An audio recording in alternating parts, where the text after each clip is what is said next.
شروع میں ڈال رہے ہوتے ہیں کانٹریکٹ میں، یہ بڑی سوچ سمجھ کے ڈالنی چاہیے. یہ اس کے ریپرکشنز لوگوں کو پتہ نہیں، ایڈوائز پراپر لی نہیں جاتی. تو ہر کیس کے اندر آپ آربیٹریشن کلوز ایڈ کر لیتے ہیں، پلس کہ جب جورسڈکشن کون سی جگہ کو ہوگی آربیٹریشن کا، اگر کوئی جھگڑا ہو جائے تو اس وقت یہ ویل تھاٹ اوور پلان ہی نہیں ہوتا. یہ بنیادی وجہ ہے کہ جس کی وجہ سے ہم ان ملکوں میں جاتے ہیں، ہمیں ویانا جانا پڑتا ہے، ہمیں کم از کم دبئی جانا پڑتا ہے.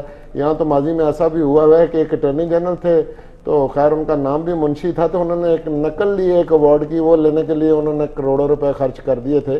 تو یہ ساری مل ملا کے ایک باتیں ہیں کہ جیسے ہر جگہ پہ کوئی بھی میرٹ ہے نہیں، یہاں بھی آربیٹریشن ہمیشہ چند ہاتھوں کے اندر لیے، اور وہ جیلسلی گارڈ کرتے ہیں کہ نوجوان وکلا جنہوں نے اسپیشلائزیشن ان فیلڈز کے اندر کی ہوئی ہے ان کے لیے تو کوئی راستہ ہی نہیں ہے. اور جب وہ اپنے when they play their cards very close to their chest، یہ ایک بڑی وجہ ہے. تو یہ ہے.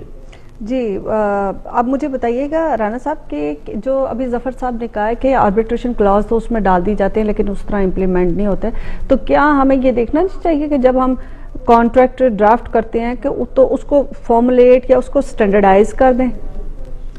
جی آف کورس کارنوی صاحب نے بھی صحیح بات کی. جب آپ کانٹریکٹ ڈرافٹ کر رہے ہوتے ہیں، نیگوشیٹ کر رہے ہوتے ہیں، وہ ایک بڑا کرٹیکل ٹائم ہوتا ہے کہ آپ اس کی امپلیکیشنز کو تھنک تھرو کریں کہ جی اگر ہم یہ والا ڈیزگنیٹ کریں گے میتھڈ تو اس کی کیا امپلیکیشنز ہیں، اس کے پروز اینڈ کونس کیا ہیں، یہ والا کریں گے اس کے ہمیں ایڈوانٹیجز ہیں، بینیفٹس ہیں، کاسٹ ایفیشینٹ ہے کہ نہیں ہے. تو سرٹنلی لیکن ایک یونیفارم ایک ماڈل اسٹینڈرڈ ہونا may be is not always the right way to do it. اس کی وجہ یہ ہے کہ آپ لیٹس سے یو ایس کے ساتھ نیگوشیٹ کر رہے ہیں BIT، ٹھیک ہے نا، کمپیئر ٹو لیٹس سے آپ نیگوشیٹ کر رہے ہیں سری لنکا کے ساتھ، ٹھیک ہے نا، تو ایک ذرا اسٹرانگر اکنامک پاور ہے، ایک ویکر ہے. تو آپ ہر ایک کے ساتھ اتنی بارگیننگ پاور آپ کی نہیں ہوگی، تو موسٹ لائکلی ایک یونیفارم ماڈل اسٹینڈرڈ آپ کا کانٹریکٹ کا یا BIT کا نہ ہو سکے. اور پاکستان میں لیکن اس ویری کنٹری کے لیے تو جہاں پہ آپ یہ جو بائلیٹرل آپ نے ایک ایگریمنٹ یہ کرنا ہے کہ فار دیٹ ویری کنٹری تو ایک سیٹ اسٹینڈرڈ نارمز ویلیوز اس کانٹریکٹ میں تو ڈالنے چاہیے نا، جو کہ آپ کے پروز اینڈ کونس کو میٹ کر سکے. جی جی بالکل. اور کچھ تو اسٹینڈرڈ ہیں، جس طرح ایکسٹ آربیٹریشن BIT میں از فیئرلی اسٹینڈرڈ، کافی کامن ہے، not just in BITs for Pakistan لیکن اور ملکوں کے لیے بھی ہوتی ہے. اسی طرح انسٹرال آربیٹریشن ہوتی ہے، وہ ایڈ ہاک ہوتی ہے کہ آپ انسٹیٹیوشن کے تھرو نہیں کرتے لیکن انسٹرال کے رولز آپ یوز کرتے ہیں ایڈ ہاک آربیٹریشن میں. یہ آپ ذرا تفصیل سے بتائیں گے تاکہ ہمارے ویورز کو پتہ چل جائے گا اس کا. جی جی یہ یونائٹڈ نیشنز کا کمیشن ہے، United Nation commission on international trade law. ان کے ایک ماڈل لا ہیں، اسٹینڈرڈ انہوں نے ٹیمپلیٹس بنائی ہوئی ہیں جو کہ اراؤنڈ دا ورلڈ یوز ہوتی ہیں for international arbitration. Unfortunately Pakistan میں یہ لا انیکٹ ابھی تک نہیں ہوا. کنوئی صاحب نے نیو یارک کنونشن کی بات کی، وہ ہم انیکٹ تھینکفلی کر چکے ہیں. ایکسٹ کا کنونشن جو واشنگٹن کنونشن بھی کہتے ہیں وہ بھی انیکٹ کر چکے ہیں، it's part of Pakistan national law. یہ دو ویلکم ڈیولپمنٹس ہیں، لیکن ان دو کا بیسیکلی مطلب یہ ہے کہ کوئی بھی فورن آربیٹرل ایوارڈ ہے جس طرح ایکسٹ کا RPP کا ہو گیا، ریکوڈے کا، وہ جب پاکستان لائیں گے تو اس کی انفورسمنٹ اسموتھ ہوگی وداؤٹ اینی unnecessary objections ہوگی. یہ ریکارڈنگ کا بھی بلکہ میں نے آپ سے پوچھنا چاہ رہی تھی کہ ایسی کیا بات ہوئی کہ ریکارڈنگ کو ہمارے ریپرزینٹیٹیو وہاں پہ جا کے اس کو سکسیسفلی بڈ نہیں کر سکے؟ لیکن جی اس میں کافی فیکٹرز ہوتے ہیں. کنوئی صاحب نے بات کی کہ میں I would not comment on the legal representation, لیکن آئی تھنک ایک وہ کچھ فلا ہو سکتا ہے کہ افیکٹو لیگل ریپرزنٹیشن آپ کی نہیں ہے، لائرز ٹھیک نہیں تھے، لیکن pretty much in every case آپ کو فورن لائرز آپ کے ساتھ ہوتے ہیں اور بڑی ریپوٹیبل لا فرمز ہیں جنہوں نے پاکستانی گورنمنٹ کو اسسٹ کیا ہے ریکارڈڈ کیس میں، RPP کیس میں.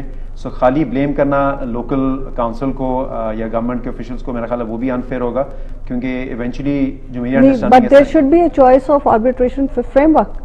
اگر ہم صرف گورنمنٹ میں تو گورنمنٹ کو بھی تو چاہیے نا کہ آربیٹریشن کے لیے وہ ان کونسلز کو آگے جو ہے ریپرزینٹیٹیو اتھارٹی دے جو کہ اس ویری سبجیکٹ کے اوپر اپنی ایکسپرٹیز رکھتے ہیں. جی جی بالکل. آربیٹری مینر میں سلیکشنز ہوتی ہیں، میریٹوکریسی کا کانسیپٹ اٹ سیمز نہیں ہے کہ وہ کہتے ہیں نا it's not what you know it's who you know. It seems کہ اس میں کافی اس کا رول ہوتا ہے جو کہ انفارچونیٹ ہے. اور بیکاز آپ اسی طرح دیکھیں نا، آپ اگر لسٹ دیکھیں نا جن لائرز نے پاکستانی لائرز نے ریپرزینٹ کیا ہے میجر کیسز میں، اٹ یوزلی ویریز. آپ دیکھتے کہ جی اچھا اس میں یہ تھا تو اگلے میں چینج ہو گیا. تو آپ یہ سوچتے اگر ایک لائر ایکسپرٹ ہے تو اس کو اگلے 2-3-4 کیسز میں بھی پاکستان کو ریپرزینٹ کرنا چاہیے، لیکن اس طرح نہیں ہوتا. اٹ سیمز کہ گورنمنٹ جب چینج ہوتی ہے اس کے ساتھ ہی ان کی پریفرنسز بھی چینج ہو جاتی ہیں، جو کہ نہیں ہونا چاہیے. Strictly professional